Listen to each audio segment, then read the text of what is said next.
नमस्कार, स्वागत है आपका एएनबी न्यूज की खास पेशकश न्यूज नाउ में। आपके साथ मैं हूं नवीन पांडे। न्यूज नाउ में आज सबसे पहले बात देश के 2 राज्यों में हुए विधानसभा चुनाव के शंखनाद की, जिसमें हम आपको बताएंगे हरियाणा और जम्मू कश्मीर में विधानसभा चुनाव का पूरा कार्यक्रम। वहीं दूसरे सेगमेंट में आपको बताएंगे पश्चिम बंगाल में सीएम ममता बनर्जी के किस बयान के बाद सियासी घमासान मचा हुआ है। तो चलिए बिना किसी देरी के शुरू करते हैं न्यूज नाउ। जम्मू कश्मीर और हरियाणा में विधानसभा चुनाव का ऐलान कर दिया गया है। चुनाव आयोग ने दोनों प्रदेशों में होने वाले चुनाव का शंखनाद कर दिया। मुख्य चुनाव आयुक्त राजीव कुमार ने 16 अगस्त को विधानसभा चुनाव की अधिसूचना जारी कर दी है। हरियाणा में एक ही फेज में चुनाव कराए जाएंगे।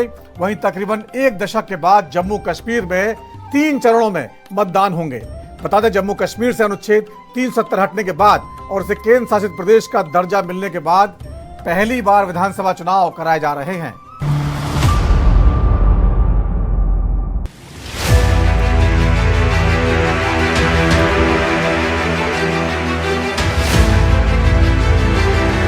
हरियाणा में 1 अक्टूबर को मतदान, 4 अक्टूबर को मतगणना। हरियाणा विधानसभा की 90 सीटों के लिए चुनाव आयोग ने तारीखों का ऐलान कर दिया है।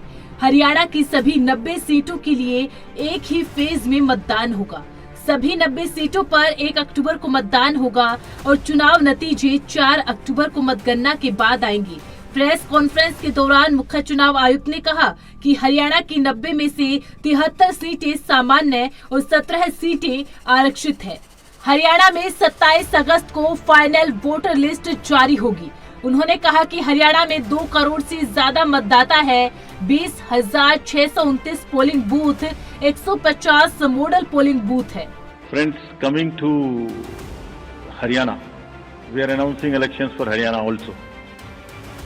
हरियाणा में जो टोटल कॉन्स्टिट्यूएंसीज हैं वो 90 हैं, जनरल 73, एसटी 0 और एससी कॉन्स्टिट्यूएंसी 17 हैं। अगर इलेक्टर्स इन हरियाणा की बात करें तो टोटल राज्य में 2.1 लाख इलेक्टर्स हैं, जिसमें 1.06 करोड़ मतदाता हैं और इसमें महिलाओं की संख्या 95 लाख है। थर्ड जेंडर 1.50 लाख पीडब्ल्यूडी और 2.54 लाख हमारे 85 एज ग्रुप से ज्यादा के मतदाता हैं। और जो हरियाणा की एक रोबस्ट हेल्दी लाइफ स्टाइल है, उसमें हमारे 10,321 ऐसे मतदाता हैं जो शतायु हैं। उन सबको हमारा नमन, और वो सब वोट देने आए, इसकी हम पूरी की पूरी कोशिश करें। कांग्रेस और बीजेपी की प्रतिक्रिया। इसी के साथ चुनाव की तारीख का ऐलान होते ही हरियाणा के पूर्व मुख्यमंत्री भूपेंद्र सिंह हुड्डा ने कहा, हरियाणा में कांग्रेस तैयार है और लोग भी तैयार है। लोगों ने कांग्रेस को सत्ता में लाने का फैसला कर लिया। वहीं हरियाणा के पूर्व गृह मंत्री अनिल विज ने कहा, बहुत अच्छी बात है। 1 अक्टूबर को हरियाणा के चुनाव होंगे। उस समय बहुत अच्छा मौसम रहेगा। लोग बड़ी संख्या में निकल कर आएंगे। जहां तक हमारी पार्टी की बात है, हमारी पार्टी पूरी तरह से तैयार है। 1 तारीख को इलेक्शन और 4 को काउंटिंग होगी सर। हाँ। हरियाणा की तो क्या कहेंगे सर, तैयारी? 1 मिनट सर। हरियाणा में कांग्रेस पूरी तरह से तैयार है, लोग भी तैयार हैं। लोग छत्तीसगढ़ ने फैसला कर रखा है, ये अगली सरकार कांग्रेस पार्टी की सरकार होगी। 1 तारीख को इलेक्शन और 4 को काउंटिंग होगी सर। हाँ। हरियाणा की तो क्या कहेंगे सर, तैयारी? 1 मिनट सर। हरियाणा में कांग्रेस पूरी तरह से तैयार है, लोग भी तैयार हैं। लोग छत्तीसगढ़ ने फैसला कर रखा है, ये अगली सरकार कांग्रेस पार्टी की सरकार होगी। नहीं, बहुत अच्छी बात है। 1 अक्टूबर को हरियाणा के चुनाव होंगे। बहुत अच्छा मौसम होता है, लोग बड़ी संख्या में निकल कर आएंगे। और जहाँ तक हमारी पार्टी की बात है, हमारी पार्टी पूरी तरह से तैयार है। हमने बहुत पहले से तैयारी शुरू कर दी थी और हमारे कार्यकर्ता तो वैसे हर वक्त ही तैयार रहते हैं। हमारे कार्यकर्ता कभी बैरकों में नहीं जाते, हमेशा फील्ड में रहते हैं और पूरी तरह से चुनाव लड़ने के लिए तैयार हैं। किसानों के विरोध को देखते हुए कितनी तैयारी है? नहीं, पूरी तरह से तैयार है हमारे कार्यकर्ता, पूरी तरह। जम्मू कश्मीर में 3 चरणों में चुनाव, 4 अक्टूबर को मतगणना। जम्मू कश्मीर में धारा 370 हटने के बाद पहली बार विधानसभा चुनाव होने जा रहे हैं। चुनाव आयोग ने केंद्र शासित प्रदेश में चुनाव का ऐलान भी कर दिया। इस पर मुख्य चुनाव आयुक्त राजीव कुमार ने कहा, जम्मू कश्मीर में कुल 90 निर्वाचन क्षेत्र है, जिनमें से 74 जनरल, 9 एसटी और 7 एससी है। मतदाताओं की संख्या कुल 87.09 लाख है, जिसमें 44.4 लाख पुरुष और 42.62 लाख महिला मतदाता होंगे। जम्मू कश्मीर में युवा मतदाताओं की संख्या 20 लाख है। So if we now come to the J&K first, there are total 90 assembly constituencies, of which 74 are general.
नेता उमर अब्दुल्ला ने जम्मू कश्मीर विधानसभा चुनाव की तारीखों की घोषणा पर कहा, देर आए दुरुस्त आए। चुनाव आयोग की ओर से 3 चरणों में मतदान का ऐलान हो चुका है। मैं नेशनल कॉन्फ्रेंस की ओर से कहना चाहूंगा कि हम पहले से इसकी तैयारी में थे। चुनाव आयोग ने स्वतंत्र और निष्पक्ष मतदान पर जोर दिया है। वहीं जम्मू कश्मीर विधानसभा चुनाव की घोषणा पर नेशनल कॉन्फ्रेंस के अध्यक्ष फारूक अब्दुल्ला ने कहा, मैं ईसीआई से ये उम्मीद करूंगा कि सभी को लेवल प्लेइंग फील्ड दे। इन लोगों ने जो अधिकारियों को रातों रात बदला है, इसका मतलब इन्हें मालूम था कि घोषणा होगी। हाँ, लोगों की अपनी हुकूमत थी नहीं और उसका खमियाजा भी हमने भुगता है। आज चलिए देर आए दुरुस्त आए। इलेक्शन कमीशन के तरफ से 3 फेजेस में इंतखाबात के तारीख का ऐलान हो चुका है और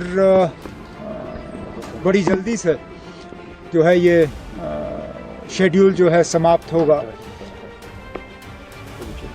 शायद 87-88 के बाद ये पहली मर्तबा है कि इतने कम अरसे के अंदर और इतने कम फेजेस में इलेक्शन जो हैं जम्मू कश्मीर में कराए जा रहे हैं। जाहिर सी बात है कि पॉलिटिकल पार्टीज़ के लिए ये एक नया तजुर्बा होगा, लेकिन मैं नेशनल कॉन्फ्रेंस के तरफ से इतना ही कह सकता हूँ कि हम पहले से ही इस दिन की तैयारी में लगे हुए थे और बिल्कुल फौरी तौर हम अपना इलेक्शन का सिलसिला जो है वो शुरू कर लेंगे। इसके साथ साथ इलेक्शन कमीशन ऑफ इंडिया की तरफ से अभी जो मैं उनका प्रेस कॉन्फ्रेंस सुन रहा था, उन्होंने फ्री और फेयर पोल्स पे बहुत जोर दिया। उन्होंने सिक्योरिटी को लेके किसी तरह की पॉलिटिक्स नहीं होनी चाहिए, उसका जिक्र किया। तो मैं फौरी तौर इलेक्शन कमीशन से गुजारिश करना चाहता हूं, हम उन्हें एक चिट्ठी भी भेज रहे हैं आज कि लगातार पिछले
तक नहीं पहुंच पाई थी। वहीं जम्मू और कश्मीर के पिछले विधानसभा चुनाव में मतदान 5 चरणों में हुआ।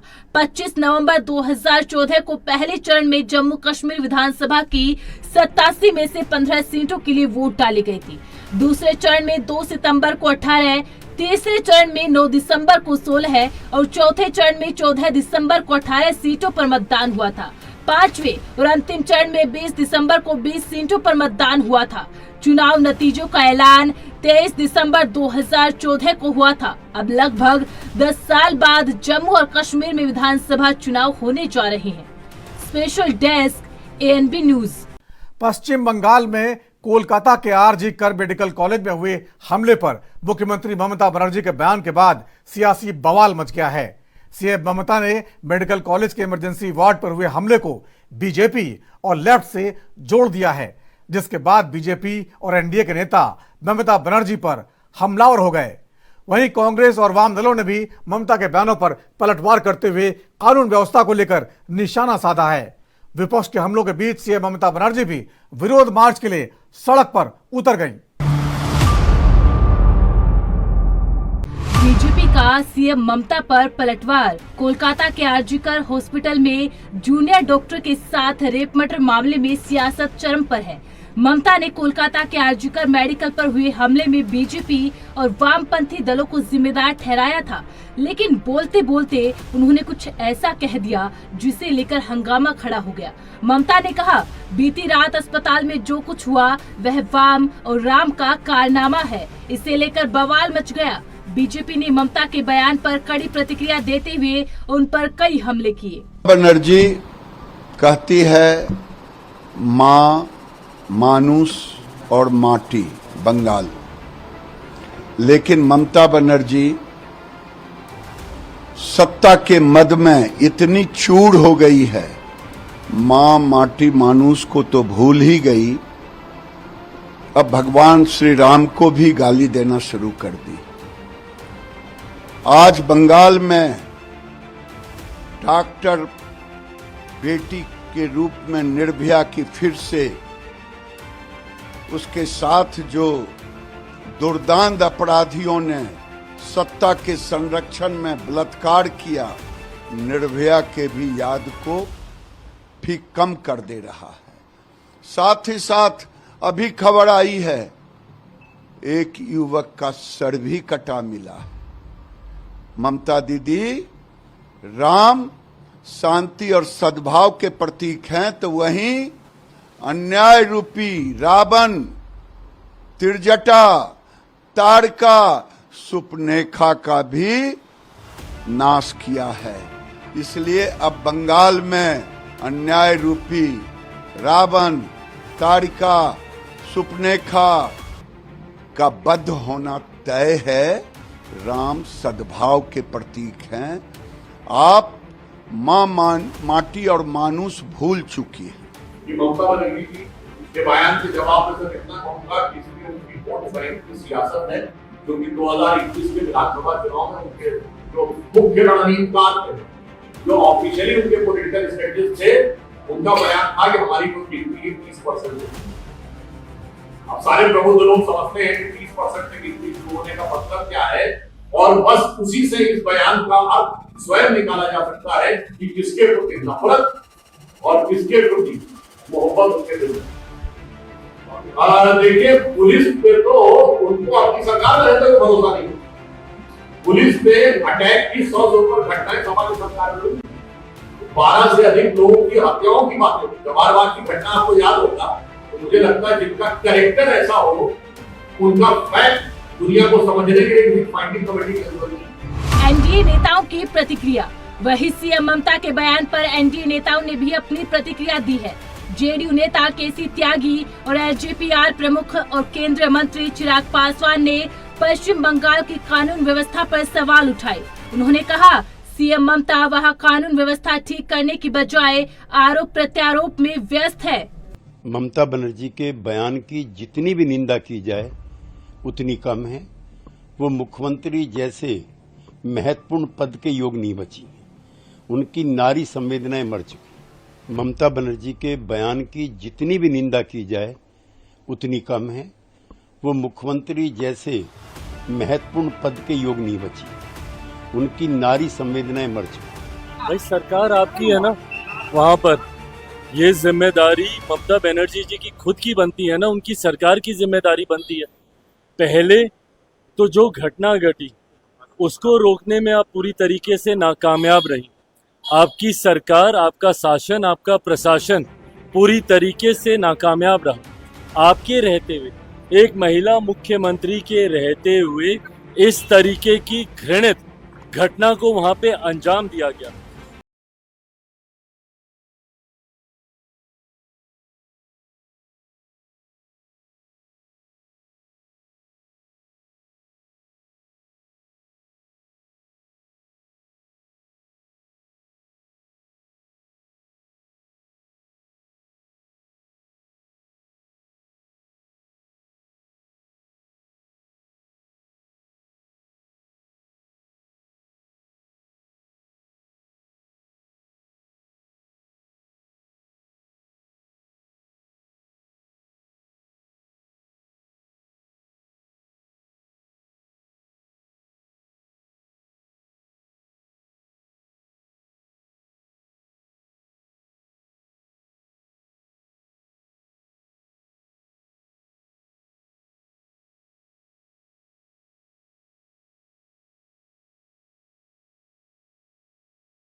के विरुद्ध जाएगा।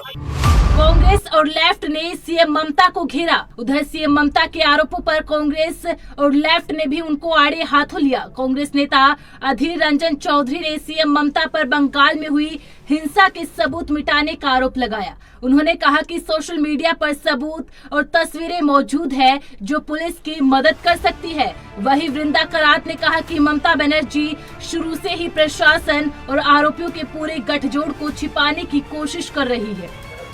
सारे जो गुंडे लोग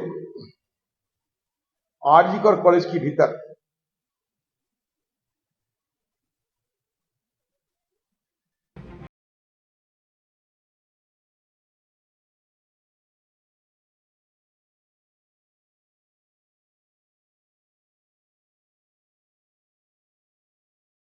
हॉस्पिटल के अंदर जिस तरीके की तोड़फोड़ की गई, मुझे लगता है ये एक सुनियोजित तरीके से पुलिस की उपस्थिति और पुलिस की मदद से किए गए होंगे। मकसद ये था कहीं अगर कोई सबूत रह जाए जिसमें जांच पड़ताल में तफ्तीश में कोई सुविधा हो सके, ये सारे सबूतों की, सारे सुरागों की नामो निशान मिटा दिया जाए। और इसलिए आपस में खेल किए गए। उधर से ये पत्थर मारते, इधर से पुलिस पत्थर मारते हैं, उधर से गुंडे पत्थर मारते हैं, लेकिन वो पत्थर किसी के न बदन छूते हैं न किसी के चोट पहुंचाती है, लेकिन पत्थरबाजी होती है। ये आपस में खेल खेला गया, सबने हमने देखा है। ममता बनर्जी, आपको ज्यादा मेहनत करने की कोई जरूरत नहीं। उस दिन जिस दरिंदों ने अस्पताल के अंदर प्रवेश करते हुए ये तोड़फोड़ अत्याचार और खासकर महिला की हॉस्टल में तोड़फोड़ किए गए थे, हमला किए गए थे, ये सारे की तस्वीर, ये सारे की पहचान सोशल मीडिया पे उभर कर आ रहे हैं। ममता बनर्जी इस पूरे घटना में शुरू से ही जो अपराध हुआ, जो भयंकर अपराध हुआ, जो वहाँ एक पूरा नेक्सस है प्रशासन और अपराधियों का, उसको छिपाने के लिए शुरू से ही उन्होंने नीति अपनाई। जो प्रिंसिपल है वो प्रिंसिपल इस्तीफा देते हैं और ममता जी 4 घंटे के अंदर अंदर उसी प्रिंसिपल को, जिसकी पूरी जिम्मेदारी है इस पूरा नेक्सस को बढ़ाने का, उसको एक दूसरे मेडिकल इंस्टीट्यूशन में प्रिंसिपल के रूप में अपॉइंट कर लेते। वो तो हेल्थ मिनिस्टर है, क्या जवाब है? तो छिपाने की, बचाने की उनकी पूरी नियत और नीति रही है इस बर्बर घटना के बाद। दूसरी बात, हजारों संख्या में लोग उस दिन सड़कों पर उतरे थे, हजारों की संख्या में। किसका फायदा हुआ कि जूनियर डॉक्टर्स की संघर्ष का स्थल को तोड़ा जाए? प्रोटेस्टर्स तो डॉक्टर्स के साथ थे, हजारों की तादाद में। और जो टीएमसी की गुंडे हैं वो इस पूरी घटना को छिपाने के उस नीति के साथ थे। कोई प्रोटेस्टर डॉक्टर की संघर्ष स्थल को तोड़ेगा क्या? ये तो वो ही तोड़ेंगे जो डॉक्टर्स की उस प्रोटेस्ट की विरोध कर रहे थे। विरोध कौन कर रहा था? टीएमसी विरोध कर रही थी। तो इसलिए ये बिल्कुल स्पष्ट है कि शुरू से जो एक नियत और नीति रही है छिपाने की, बचाने की, वो ही नियत और नीति ममता जी की इस बयान में स्पष्ट रूप में दिख रहा है। सड़क पर उतरी सीएम ममता। इस बीच पश्चिम बंगाल की मुख्यमंत्री ममता बनर्जी ने कोलकाता में ट्रेनी डॉक्टर के साथ रेप और हत्या की घटना के खिलाफ न्याय की मांग को लेकर रैली निकाली। इस दौरान उन्होंने पीड़ित के लिए न्याय और आरोपी के लिए मृत्युदंड की मांग की। मुख्यमंत्री ममता ने मामले की जांच कर रही केंद्रीय जांच एजेंसी सीबीआई को दोषियों के लिए फांसी की सजा सुनिश्चित करने के लिए 18 अगस्त तक का अल्टीमेटम दिया। इसके अलावा देश भर के डॉक्टर इस घटना के विरोध में प्रदर्शन कर आरोपी के खिलाफ कड़ी कार्रवाई की मांग कर रहे हैं। पीड़िता के लिए न्याय की मांग को लेकर केरल के रेजिडेंट डॉक्टर शुक्रवार को हड़ताल पर है। सीएम ममता के किस बयान पर हंगामा? दरअसल कोलकाता के आरजीकर अस्पताल में बीती रात तोड़फोड़ कर पश्चिम बंगाल की मुख्यमंत्री ममता बनर्जी ने अजीबोगरीब बयान दिया। 15 अगस्त को राजभवन से बाहर आकर सीएम ममता ने कहा, जहां तक मुझे जानकारी मिली है मैं छात्रों को दोष नहीं दूंगी। वाम और राम एकत्रित होकर यह कर रहे हैं। घटना बहुत दुर्भाग्यपूर्ण है। हम अभी भी कहते हैं कि फांसी होनी चाहिए।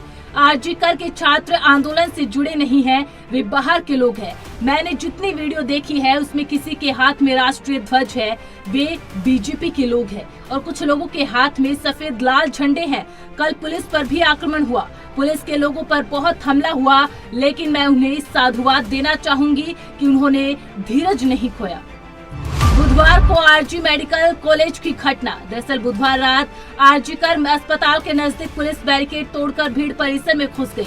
कुछ लोगों ने कुर्सियां और बोर्ड तोड़ दिए। यह घटना तब हुई जब जूनियर डॉक्टर के लिए न्याय की मांग करते हुए बड़ी संख्या में महिलाएं कोलकाता की सड़कों पर प्रदर्शन कर रही थी। अस्पताल में हुई तोड़फोड़ को लेकर पुलिस ने जानकारी दी थी कि 30 से 40 युवकों ने अंदर घुसकर तोड़फोड़ की। तोड़फोड़ करने वाले लोग कौन हैं इसका पता नहीं चल सका। बड़ी बात यह है कि पुलिस के सामने ही तोड़फोड़ होती रही। इस पर अब सवाल यह उठने लगा है कि क्या महिलाओं के शांतिपूर्ण आंदोलन से ध्यान हटाने के लिए यह सुनियोजित घटना नहीं है?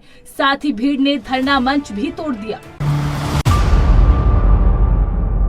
तो न्यूज नाउ में आज इतना ही। वक्त थोड़े से ब्रेक का है। ब्रेक के बाद भी खबरों का सिलसिला जारी रहेगा।